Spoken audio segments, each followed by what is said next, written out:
নামাজ পড়তে গেলাম মসজিদে, হঠাৎ করে দেখে একজন যুবক নামাজ আদায় করতেছে।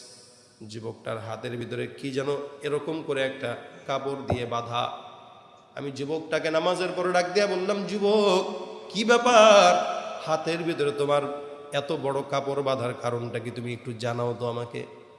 যুবকটা আমার ডাক দিয়া বলে, হুজুর এই হাতের ভিতরে ফোড়া একটা উঠার পর ফোড়াটা পচন ধরেছে, মারাত্মক গন্ধ আসে, যার কারণে আমি 24টা ঘন্টা এই হাতটাকে কাপড় দিয়ে সুন্দর করে পেঁচায় রাখি। হাকিম আক্তার সাহেব রহমতুল্লাহ দামাত রহমতুল্লাহ আলাইহি বলেন, তুমি তোমার হাতটাকে ভালো কোনো জায়গায় ডাক্তার দেখাইলেও তো পারো। উনি ডাক দেয়া বলেন, দুনিয়ার কোনো ডাক্তার নাই যে এই ডাক্তারটা আমার হাতের এই সমস্যা দূর করবে। কেন? ব্যক্তিটা ডাক দেয়া বলে, হুজুর আমার দুনিয়ার জমিনে মা ছিল, কিন্তু আমি আমার মাকে দুনিয়ার জমিনে খুশি করে যেতে পারি নাই। আমার মা আমার সঙ্গে